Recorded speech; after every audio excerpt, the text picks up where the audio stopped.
उम्मे जमील एक बुरी औरत थी। उसका नाम सुनकर लोग डर जाते थे। वो इतनी बुरी थी कि कुरान पाक में उसके बुरे अंजाम का जिक्र किया गया है कि वो जहन्नुम में जाएगी। इसी वजह से लोग उसे जहन्नुम की माँ भी कहते थे। उम्मे जमील का असली नाम अरवा बिन्त ए हरब था। वो अबू सुफियान की बहन थी और उसकी शादी अब्बू लहब से हुई थी। अब्बू लहब मक्का का एक अमीर और ताकतवर आदमी था। दोनों अपने माल और ताकत पर घमंड करते थे, लेकिन उनके दिल नफरत से भरे हुए थे, खास तौर पर रसूल अकरम सल्लल्लाहु अलैहि वसल्लम के खिलाफ। जब नबी करीम सल्लल्लाहु अलैहि वसल्लम ने इस्लाम की बात लोगों तक पहुंचानी शुरू की तो सबसे पहले अब्बू लहब और उम्मे जमील ने आपका मजाक उड़ाया। अब्बू लहब बुरी बातें करता था और उम्मे जमील लोगों के दिलों में इस्लाम के खिलाफ नफरत डालती थी। उम्मे जमील रोज सुबह कांटे और लकड़ियां इकट्ठी करके रसूल अकरम सल्लल्लाहु अलैहि वसल्लम के रास्ते में डाल देती थी ताकि आपको तकलीफ हो। दिन में वो बाजार में जाकर इस्लाम के खिलाफ झूठ फैलाती और रात को लोगों के बीच लड़ाई झगड़ा करवाती। उसकी जुबान बहुत तेज थी और वो लोगों को दुख पहुंचाती थी। जब भी कोई आदमी इस्लाम के बारे में सुनने के लिए नबी सल्लल्लाहु अलैहि वसल्लम के पास जाता,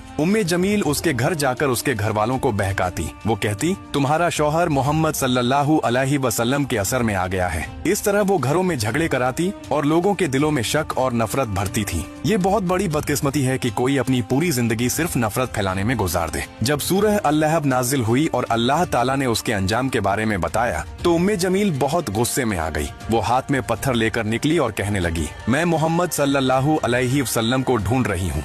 लेकिन जब वो मस्जिद हराम पहुंची तो रसूल अकरम सल्लल्लाहु अलैहि वसल्लम वहां हजरत अब्बू बकर रजी अल्लाहु अन्हु के साथ बैठे थे। अल्लाह ताला ने उम्मे जमील की आंखों पर पर्दा डाल दिया और वो सामने से गुजर गई लेकिन आपको देख न सकी। हजरत अब्बू बकर रजी अल्लाहु अन्हु ने हैरानी से कहा, या रसूल अल्लाह सल्लल्लाहु अलैहि वसल्लम, वो आपके पास से गुजरी लेकिन उसने आपको देखा नहीं। आप सल्लल्लाहु अलैहि वसल्लम ने मुस्कुराकर फरमाया, अल्लाह ताला ने मेरे और उसके बीच पर्दा डाल दिया है। इस तरह अल्लाह ताला ने अपने रसूल सल्लल्लाहु अलैहि वसल्लम की हिफाजत की और उम्मे जमील अपनी ही नफरत में अंधी होकर वापस चली गई। आखिर में जब अब्बू लहब ने मुसलमानों की जीत की खबर सुनी तो वो गम और गुस्से में मर गया। कुछ समय बाद उम्मे जमील भी बुरी हालत में मर गई। लोगों ने कहा कि उसका अंजाम बहुत दर्दनाक था। कुरान पाक में बताया गया है कि अबू लहब जहन्नुम में जाएगा और उसकी बीवी जो लकड़ियां उठाती थी उसके गले में रस्सी होगी। इस तरह उम्मे जमील अपने घमंड, नफरत और बुरे कामों की वजह से हमेशा के लिए बदनाम हो गई।